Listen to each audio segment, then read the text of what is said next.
Ladies and gentlemen, good day and welcome to Kaynes Technology Q2 and H1 FY26 earnings conference call, hosted by Axis Capital Limited. As a reminder, all participant lines will be in the listen-only mode, and there will be an opportunity for you to ask questions after the presentation concludes. Should you need assistance during the conference call, please signal an operator by pressing star, then 0 on your touch-tone phone. Please note that this conference is being recorded. I now hand the conference over to Deepak Agarwal from Axis Capital Limited. Thank you and over to you, sir. Thank you, Ikra. Good morning, everyone. On behalf of Axis Capital, I would like to welcome you all to the Q2 FY26 earnings Concall of Kaynes Technology India Limited. We have with us the management today being represented by Mrs. Samita Ramesh, Chairperson, Mr. Ramesh Kannan, Executive Vice Chairman, Dr. Muthukumar Narayan Swamy, Managing Director, Mr. Rajesh Sharma, Chief Executive Officer, Mr. Jairam Sampath, Full-Time Director and Chief Financial Officer. Now, I'll hand over the floor to the management for their opening remarks, post which we'll open the floor for Q&A. Thank you and over to you, sir. Good morning, everyone. This is Ramesh Kannan here. On behalf of Kaynes Technology team, I would like to welcome everyone to the earnings call for Q2 FY26. Mrs. Savita Ramesh, Chairperson of our board, Dr. Muthukumar Narayan Swamy, our Managing Director, Mr. Jairam Sampath, our Whole-Time Director and CFO, Mr. Rajesh Sharma, our CEO, Mr. Sumit Varna, Investor Relationship,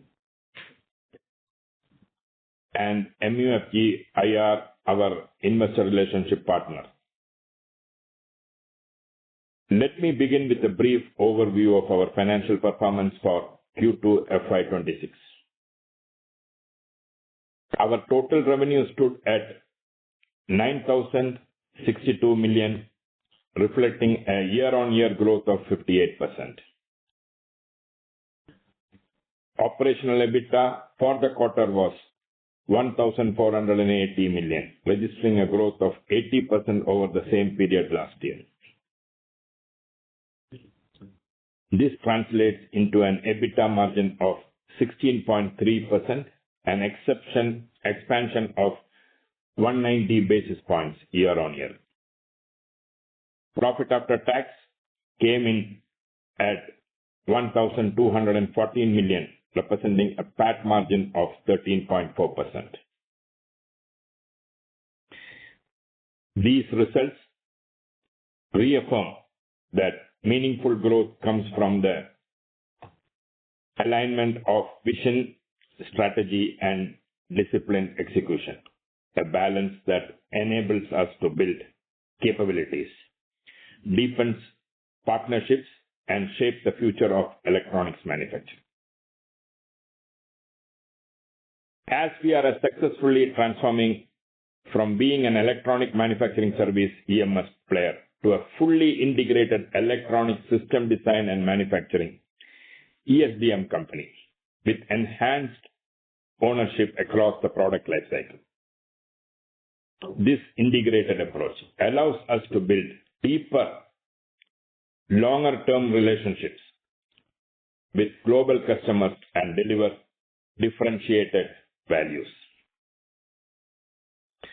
This quarter was a defining one for Kaynes Semicon and for India's semiconductor ambitions.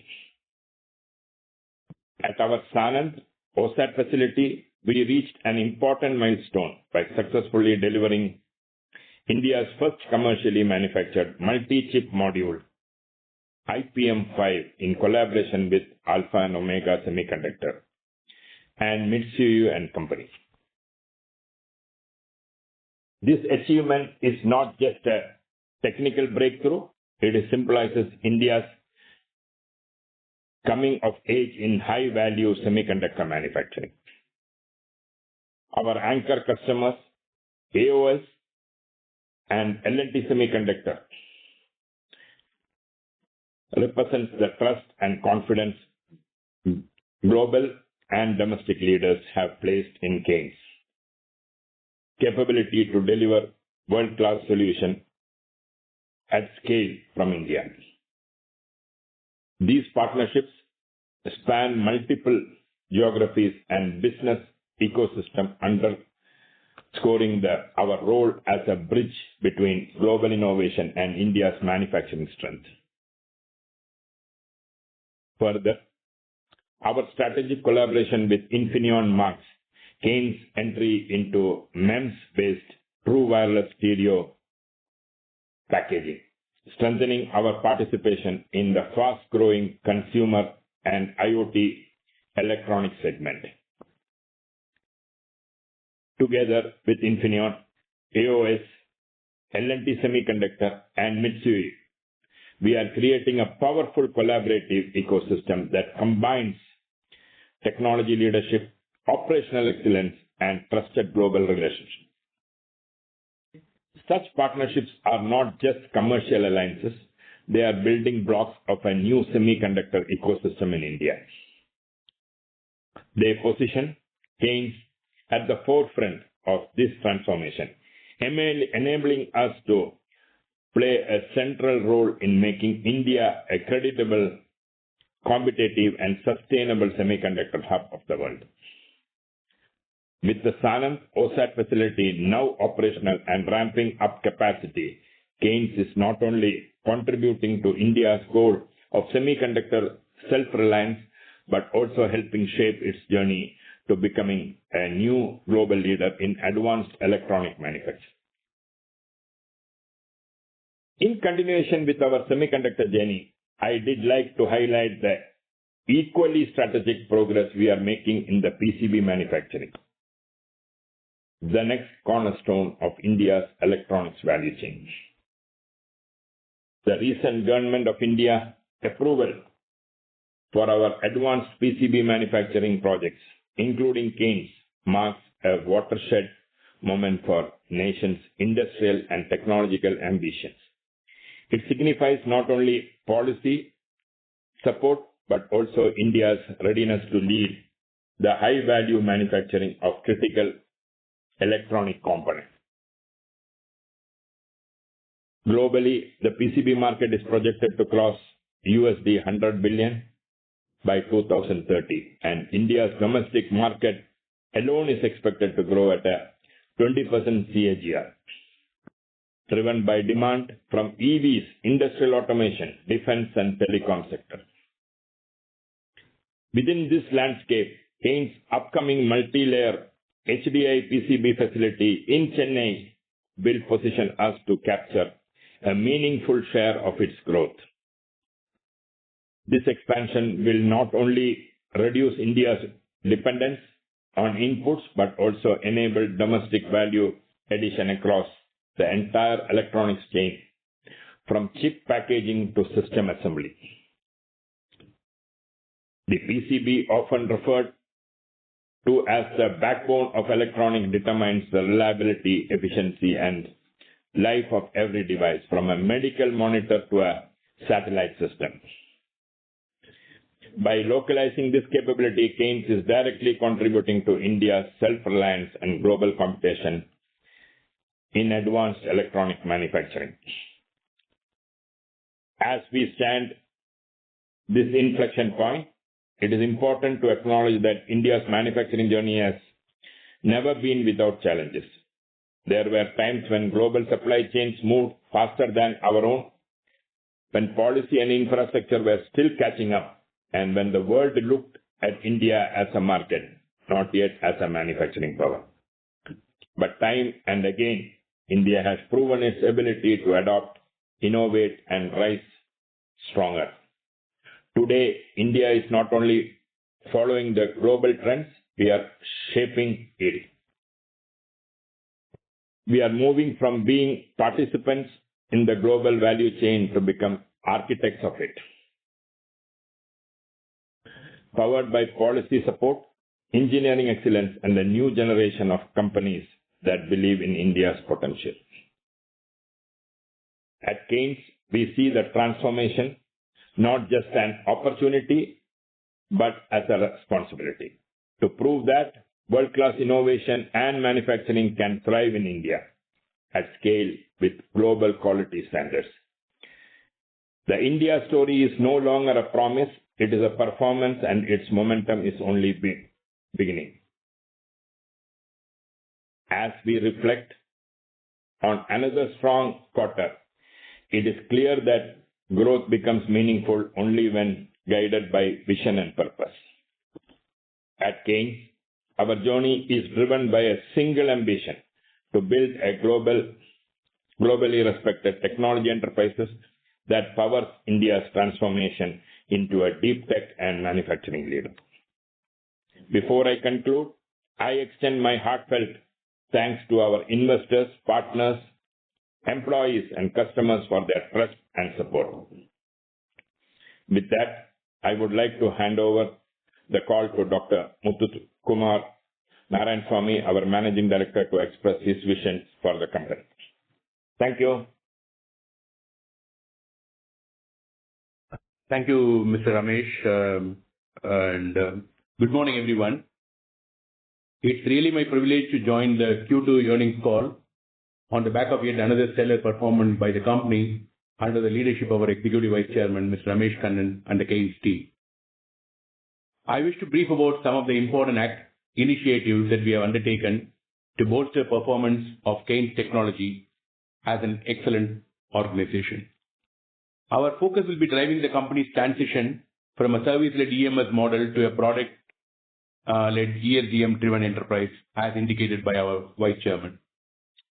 As we look ahead, our focus will be on strengthening the execution backbone of the company through enterprise-wide systems, process harmonization, and transformation frameworks that enable scale, agility, and consistency across every Kaynes facility.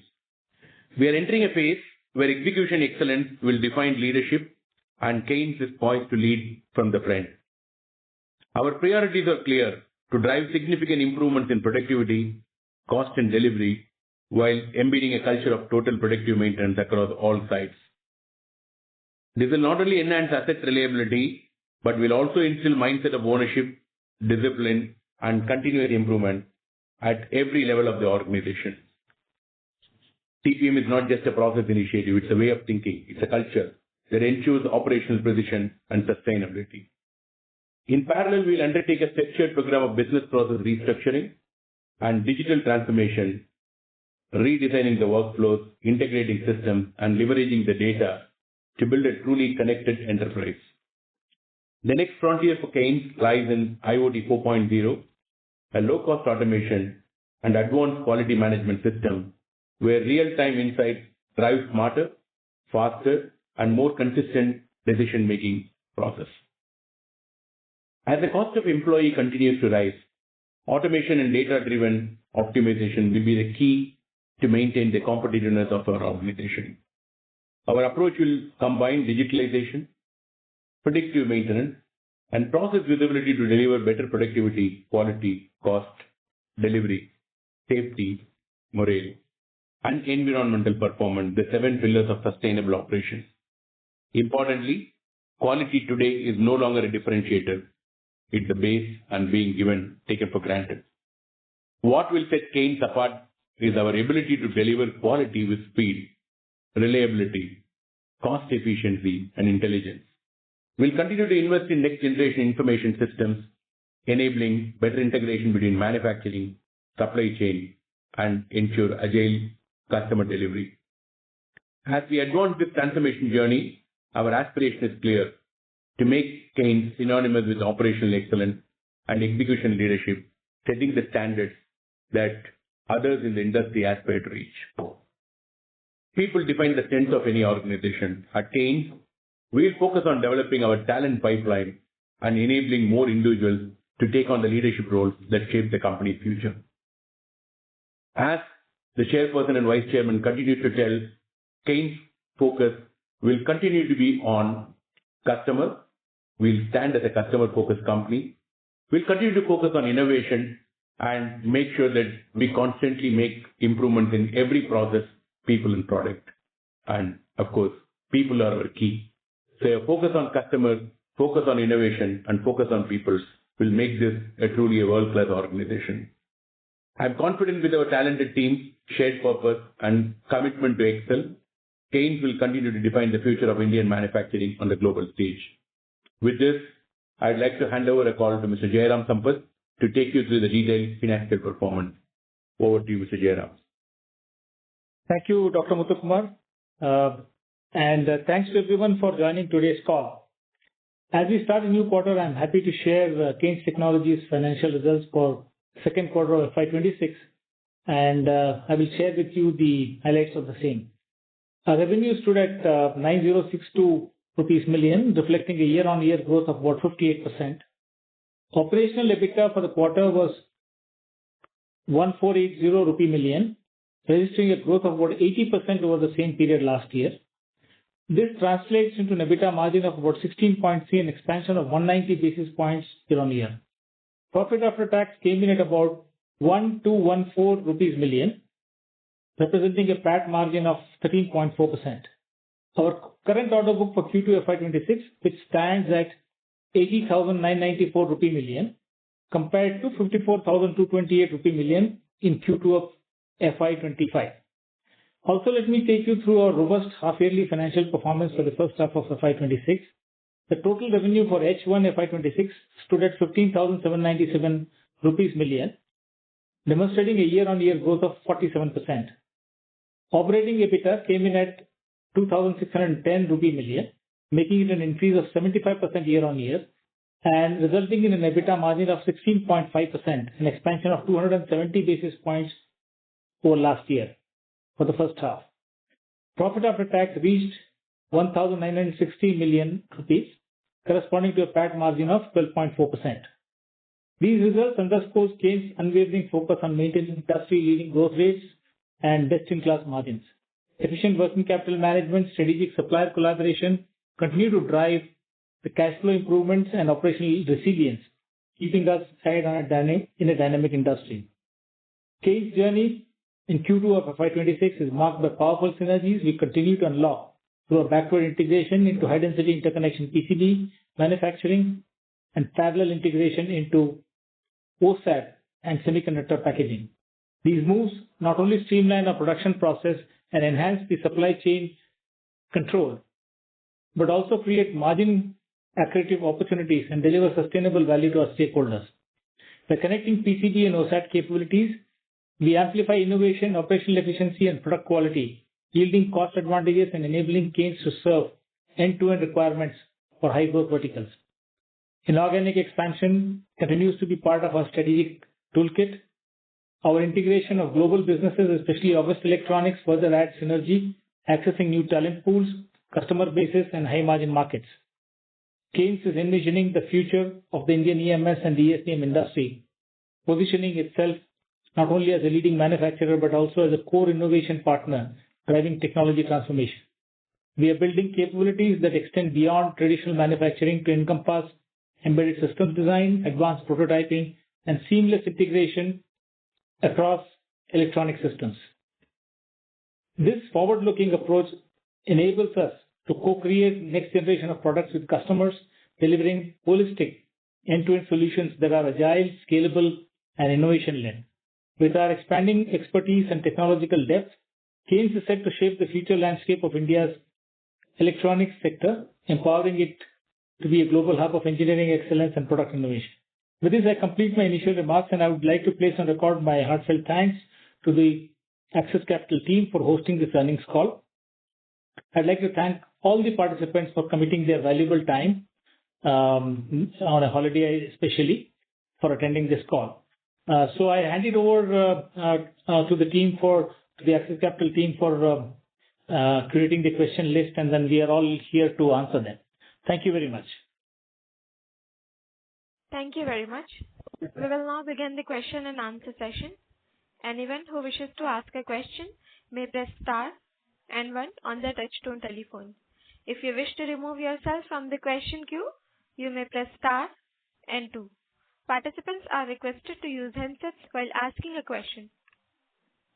In order to ensure that the management will be able to address questions from all the participants in the conference, kindly limit your questions to 1 per participant.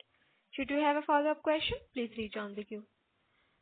Ladies and gentlemen, we will wait for a moment while the question queue assembles. The first question is from the line of Deepika Krishnan from Kotak IE. Please go ahead. Hi, sir. This is Deepak Krishnan from Kotak. Maybe just, couple of questions from the cash flow perspective. We still see, receivables are up, say 600 crores and, in the other current assets, we've not seen a major decrease. So just wanted your thought process in terms of how do you see operating cash flow by the year end, and also the status of the 300 crore smart meter receivables. And maybe just, two other bookkeeping questions. We've seen a substantial jump in other income this quarter and, other expense going down. So we understand part of the other income is the QIP income, but other than that, are there any gains in other income or any sort of reversals in other expenses, if you can sort of, clarify on these 3 points? Yeah, sure, Deepak. Thank you. Thank you for attending the call. So firstly, regarding the cash flow, we're completely aware. We made a small breakthrough of which we have been talking about whenever we have met you all, which is the other non-current assets, which represents receivables not due, but to be paid over a longer time frame by the customer. So we have done experimentally about 60 crores of such discounting this quarter, and we've been successfully able to do that and documentation, etc. So that's off our books right now. So we hopefully next 6 months we will remove the remaining old legacy receivable, which is not due, and we will take it off the balance sheet. So that's one thing which will give us a good close to about 300 crores of money into the system. And if you see the operating cash flows negative at about 180 crores or so, could have been perhaps mitigated if we had done this exercise this quarter itself. And we are pretty confident that as the second half goes by, the volumes also will increase dramatically, more than 50-60% of the first half volumes. And so we think that we'll be able to give you a positive OCF, a significant positive OCF by the year end. As far as the other income is concerned, these are the QIP proceeds that are yielding some interest. And other expenses, there are no major things to report by. It is just a part of normal course of business.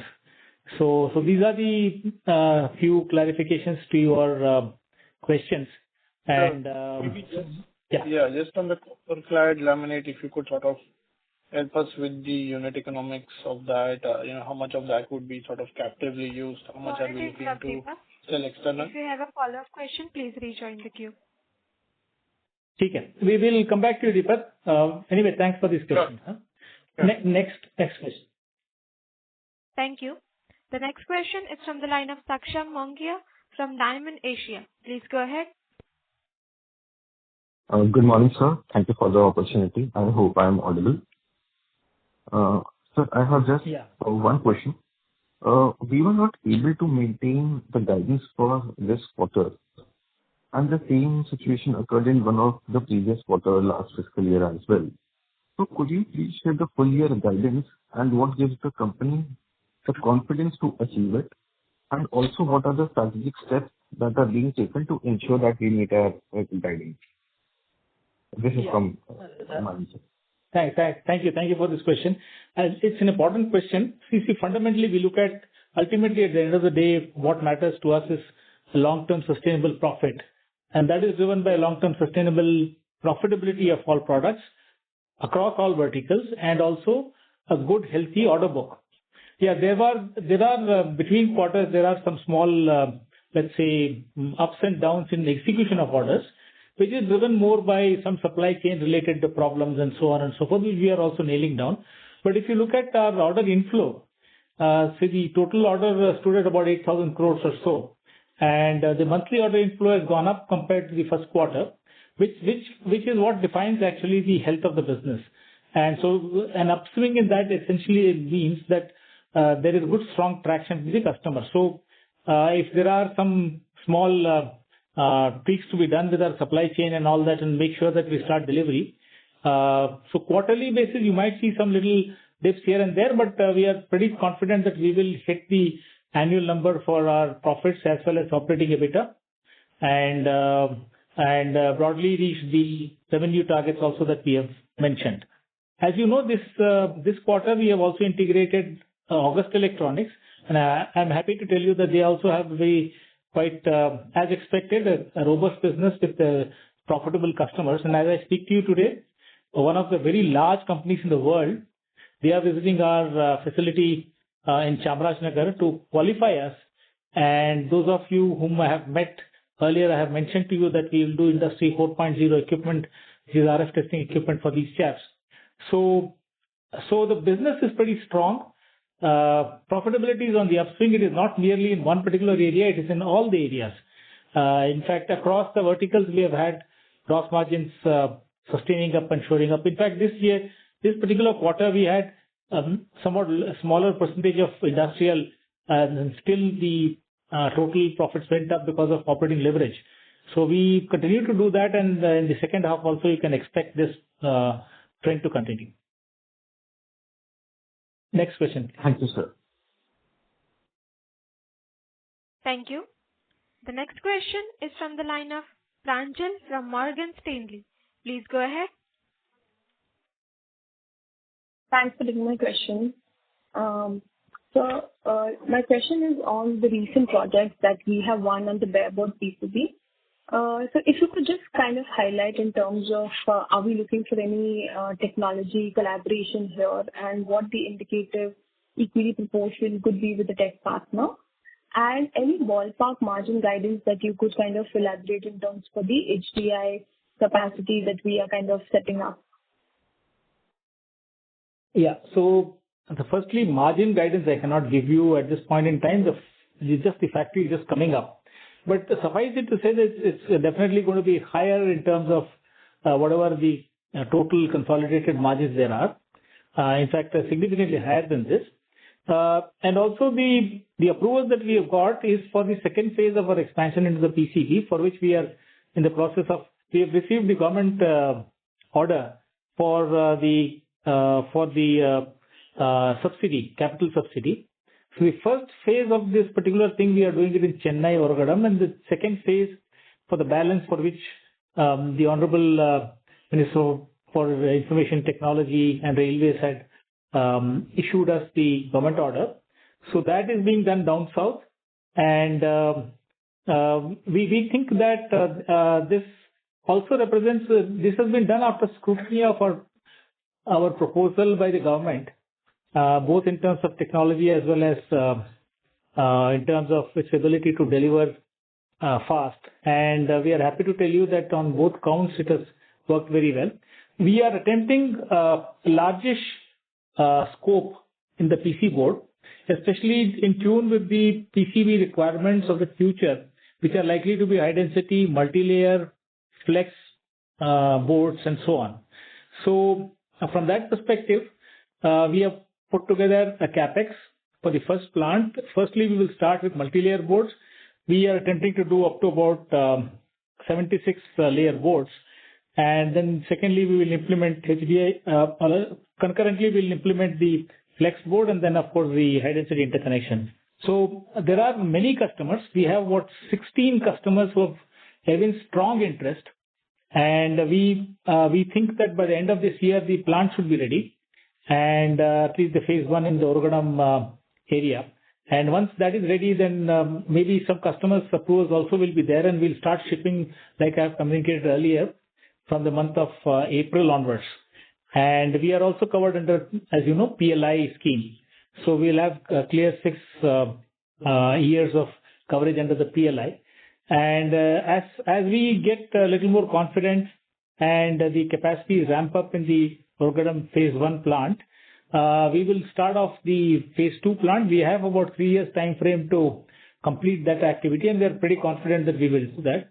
And so with this, what happens is we hold, let's say, the distinction of being able to be self-sufficient on copper-clad laminates, pre-preg, as well as PC boards, especially in the high-tech area.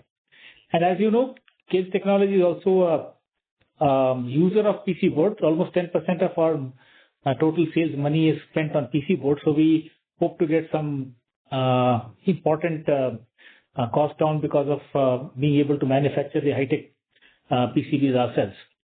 So, and as far as the collaborators are concerned, there are two ways in which we are handling this. One, the machinery manufacturers, already we have placed orders on the machines and they are setting up the line. So it is pretty much like we set up the line, we achieve the process parameters off-site at the machinery manufacturer's premises in whichever country they are, and then we just ship that entire thing. So we don't do a development of the process here. We do development of process under high-tech conditions with experts, material science experts and machinery experts. What we focus here right now is to do the design and all of those things. And once we become experts in reading the customer's drawings and making sure that we can make the value additions as required, all the machinery is getting transplanted here to Oragadam in the phase 1. And then from the day 1, we are pretty confident that we'll have a very high yield, and capability-wise, it will not require several years to actually develop. So this is the method that we are using. We're developing the technology with the experts and then transplanting the technology. Also in the process, we are also making sure that we do the software part of it. Sorry about the longish explanation, but this is a technical subject, so I didn't want to miss out on any details here. Thank you. Next caller, please. Yeah, I'll just fall back in the queue for more questions. Thank you. Sure. Please. Thank you. Thank you. The next question is from the line of Naushad Chaudhary from Aditya Birla Sun Life Mutual Funds. Please go ahead. Yeah, hi. Thank you for the opportunity. Just one clarification, sir. This quarter, margin has gone up, but at the same time, we can see the working capital parallelly has gone up for us. And given the nature of the business, should we see this going forward? If we try to push or optimize working capital, we have to compromise on the margin as well. So this is the clarification just wanted. Yeah, thank you, Naushadji. Thank you for the question. I mean, this is the question that all of us after the call will actually be addressing 24/7. We look at this particular issue.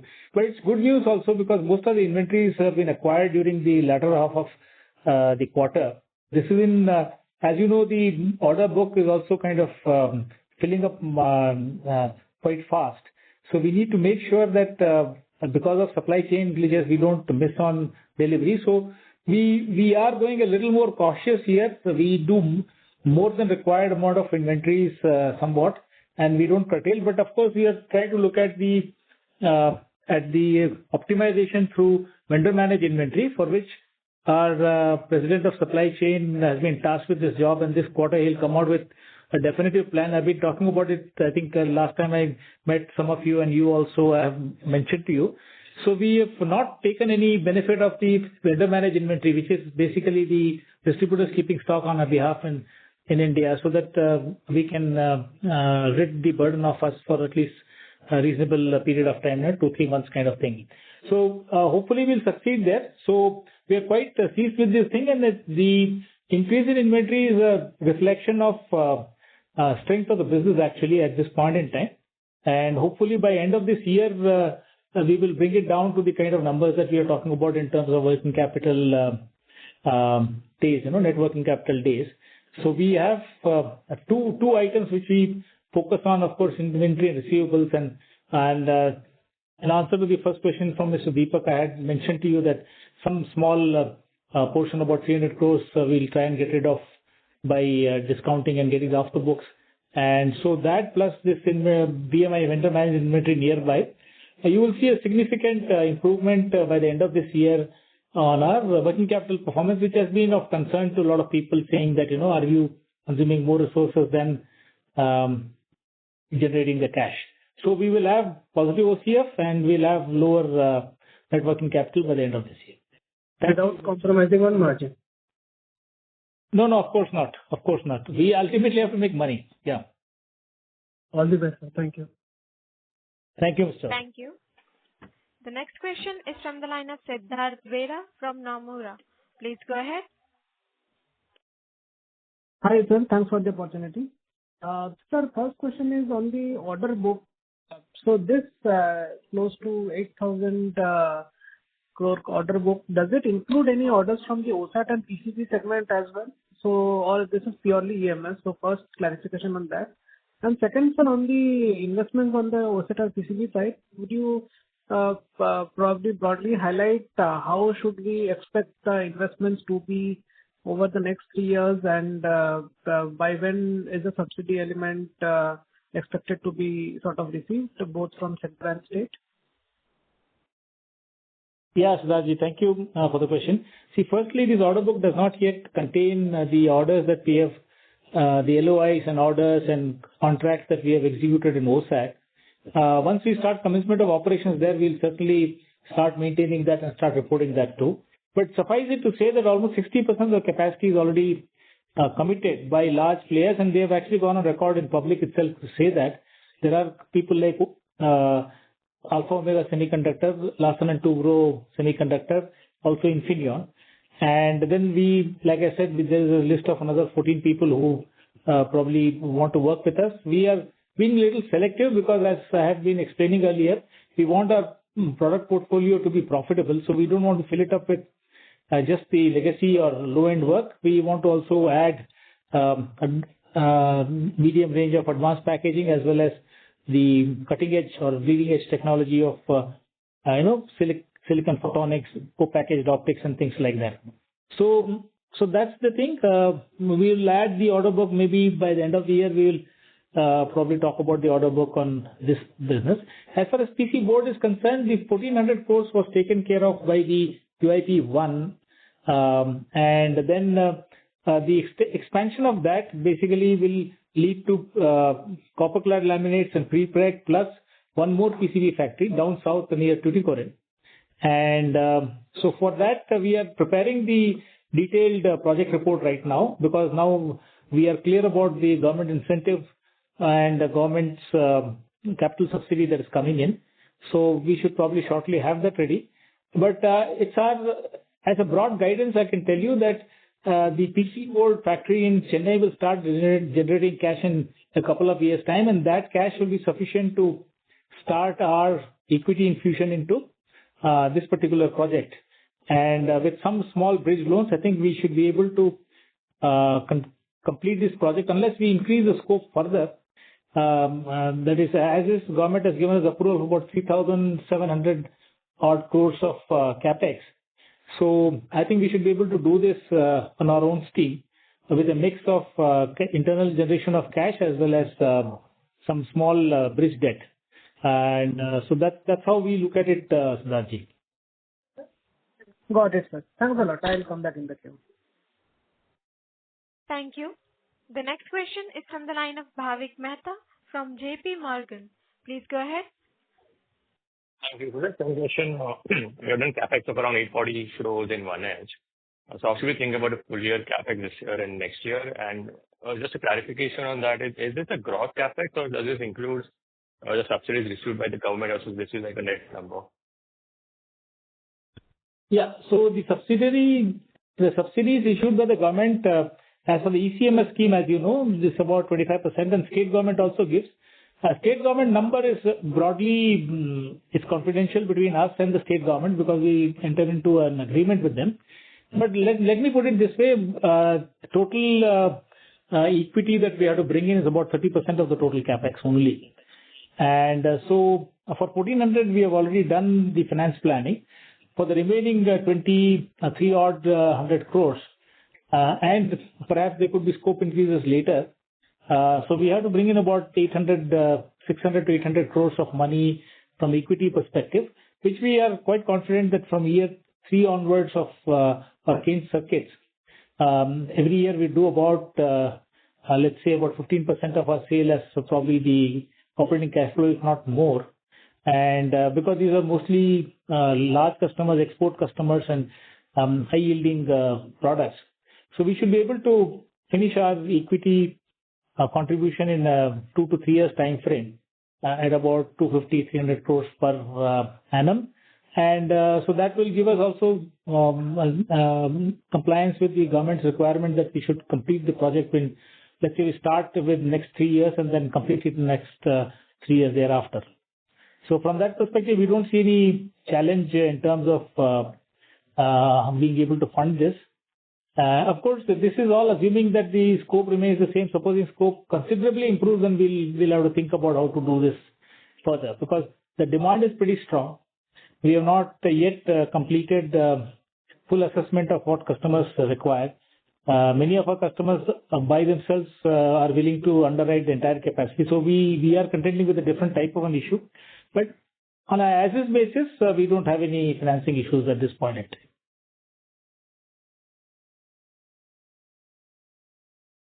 Next question, please. Thank you.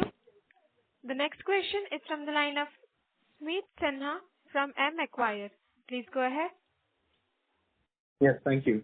So just wanted to put a near-term, engage in near-term perspective. You're talking about 4,500 crores in revenue for the year. Can you talk about the interplay between the different verticals? It seems like autos were probably a little lower than what we had expected. How do you think about railway? Where does that play? We saw some news stories yesterday about some rollout of Indian Railways, Vande Bharat trains being slowed potentially. And then if you can also, in that same context, talk about smart meters and aerospace, which is supposed to be a big second half driver. Thank you.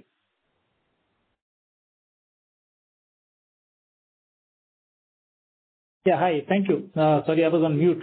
So the post-listing, our growth was driven by automotive and electric vehicles and industrial now. And as we prepare to start serving customers in aerospace, defense, and also our own products and railways, so the quantum of, let's say, business in these two segments will go up, the railway electronics as well as the Kavach program is already been announced by government and they cannot not do it. So that's, as you know, 68,000 route kilometers are there, and the TAM, if I were to make an estimate of TAM, it's about 50 lakh per kilometer, so it's about 34,000 crores of business out there. Not all of it will get done immediately. It may take a 5 to 7 years time frame for the government to identify the priority sectors, trunk lines, based on passenger movement, etc. So we expect Kavach, our own product actually has been made and then we have supplied, it's approved and so on. So hopefully we'll do some reasonable amount of business this year itself. And then there are other things like we are working on the railway network safety, etc. That has also made some good progress, and we probably get some traction there. And also our traditional business, which is the electronic interlocking through our major clients, has also seen an uptick during this quarter. So we think that will continue further. So we don't see any slowdown. In fact, as a percentage of total revenues, the railway percentage will be much higher this year compared to last year. Similarly, for aerospace defense also, we had made just a small beginning in terms of getting approvals, etc. So hopefully by the end of this year, when the final approval comes from our major customer in the US, so we should probably, that percentage also will see an upward trend this year, and next year it will be a significant increase. A similar thing has happened in the IT space, wherein we are getting more orders on the high performance computing servers. And so that is also likely to be a bigger chunk of business. And as you know, in the industrial area, we do have smart meters, but smart meters is kind of a steady run rate business. So in terms of percentages, the other businesses, once they start picking up, the smart meter will kind of remain steady. And we do have fairly good, let's say, order coverage in this area. So over next 5 to 10 years time frame, of course, we plan to do significant amount of business in this particular area. But suffice it to say that, and the automotive, as you rightly pointed out, automotive sectors are sectors which are let's say that they respond to the cyclicity in the market.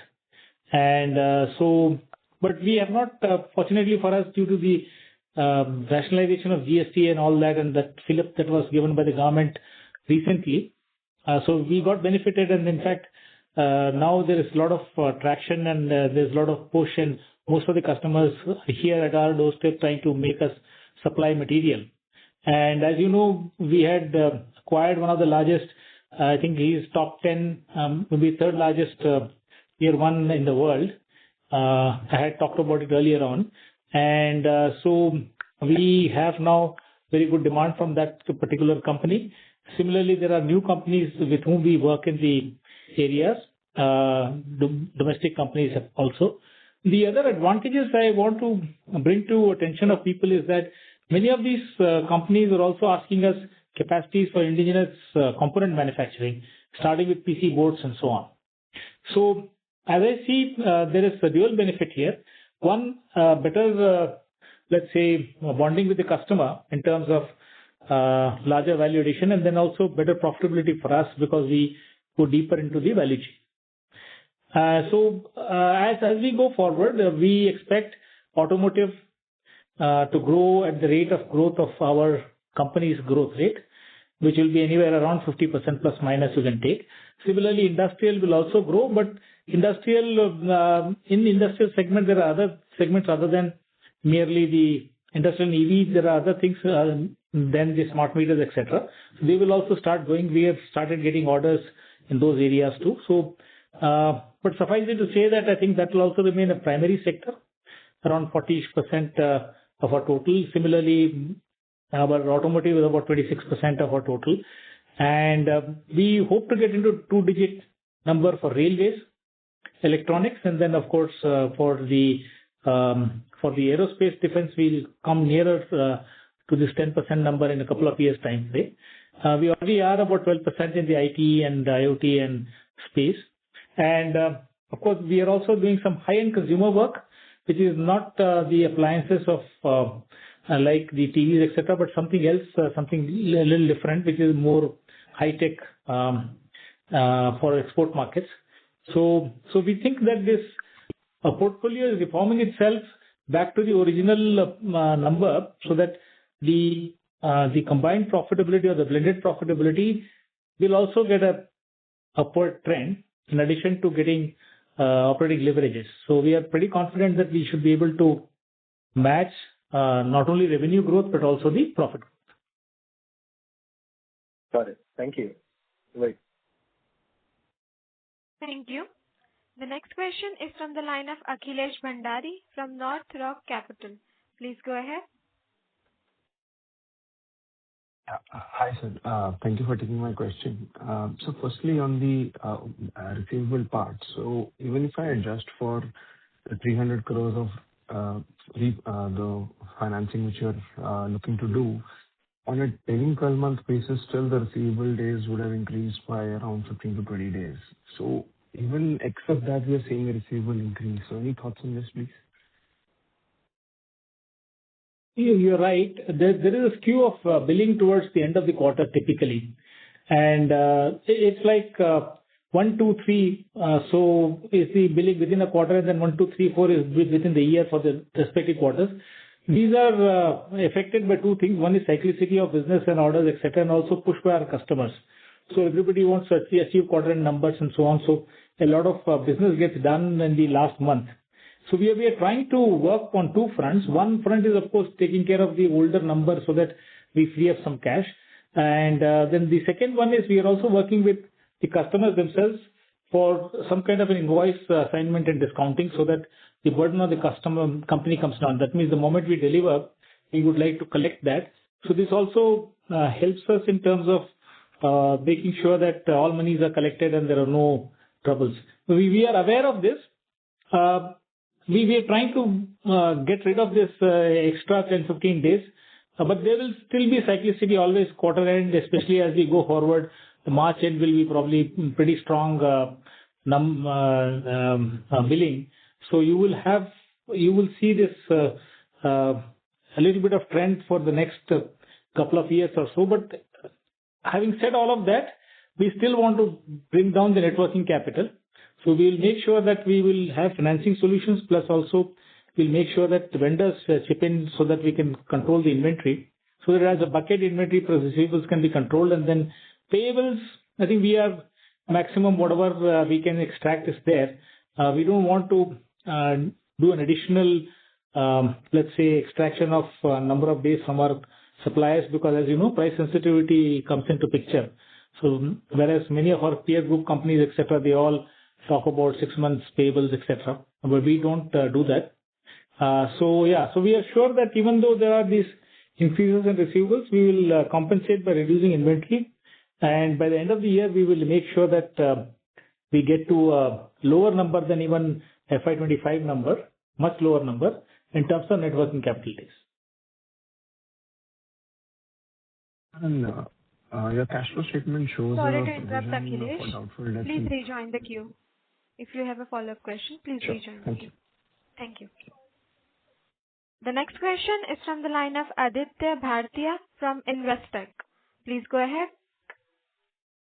Hi, good morning, sir. So just following up on the question on receivables. So I understand that the receivables that we are seeing on the balance sheet are not including this 350 crore rupees of deferred receivables, because that's residing in other non-current assets. In that context, there's been almost like a 550-600 crore rupees of increase in receivables, even higher than the revenue increase that we are seeing. So just wanted to get your take on that, and how should we think about it going forward? And also just a related question that in the cash flow, we can see that there appears to be a provision for doubtful debts of around 55 odd crores. So what is in that in respect of? And if we adjust for it, then margins look even better. So how should we think about margins as well? Yeah. Thank you. So see, about receivables, I gave a kind of detailed qualitative approach the previous question itself. So like I said, the last month of any quarter is a bit heavy. So what happens is most of the customers give us 60 days and plus 60 to 90 days kind of payment term. Some are 30 days, of course. So 30 to 90 days payment term. And so the profile of customers we are billing in the last month of the quarter is towards 90 days, then you will have larger than usual amount of receivables coming in. But two methods we are using. One method is, like I said, all the new customers which are coming in, which are larger customers, whether it's a large tier 1 guy or large US customer or something. They have already designated bank. Yeah, sorry. Am I audible? Yes, you are audible. Okay. So, like I said, all the large customers and large businesses going forward, we will make sure that it's discounted with the customer's bank or customer's financing agency. So we have registered with JP Morgan, we have registered with other banks, etc. And hopefully, by the time FY26 is completed, I think we will have on board at least 20-30% of very large customers whose receivables will probably not stretch up. So one is, and then second is of course the legacy receivable of which is receivable but not due, which is sitting on other non-current assets. We are trying to make sure that we have found a method now, so we should probably by end of the year discount it off and get it off the balance sheet.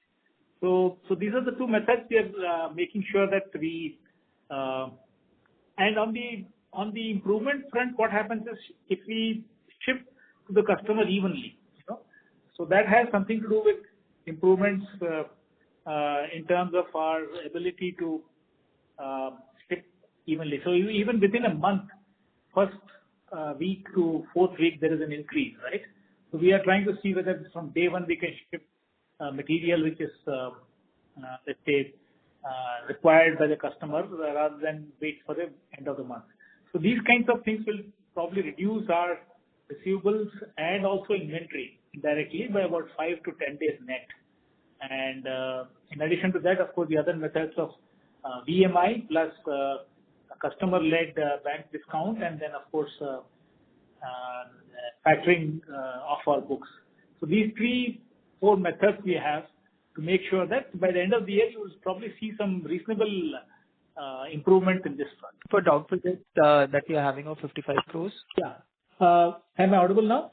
Yes, sir, you are audible. Yes, sir, please go ahead. Yeah. So what was the question on the provision? I missed that during this.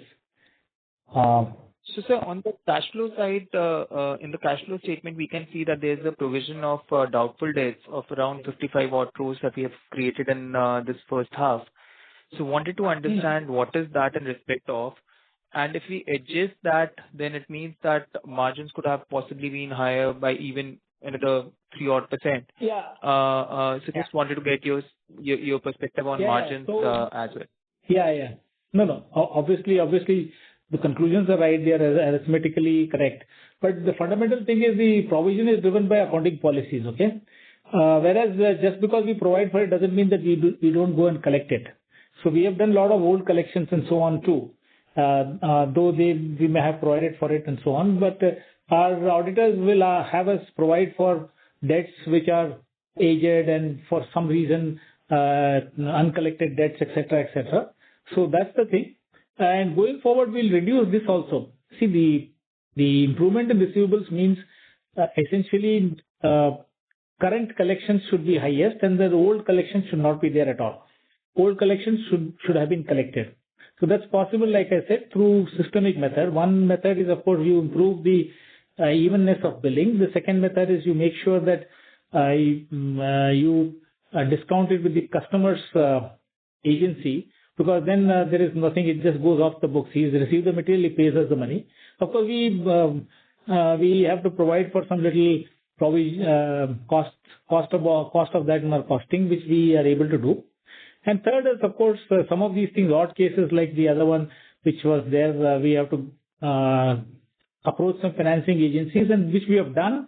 We have done about 60 crores of such discounting, and it is off the books right now. So similarly, we will do that for the remaining legacy, quote unquote, which is receivables not due but sitting in other non-current assets. So that also we will do. So yeah, you are right. If we it's like an accounting treatment. Let me put it this way: once we collect, anyway, we write back the provision. So instead of getting the profit today, we'll get the profit tomorrow. There's no loss because of that. No, completely understand that, sir. Thank you. Thank you. The next question is from the line of Niransh Jain from BNP Paribas. Please go ahead. Yeah, sir. Thanks for the opportunity. So one clarification. So the document said that we have fully utilized the 850 crores QIP proceeds for the debt repayment. But why is it not getting reflected in our debt reduction in the balance sheet and cash flow? And secondly, wanted to check on the revenue guidance. Do we still hold at $1 billion revenue guidance by FY28 and $2 billion by FY30?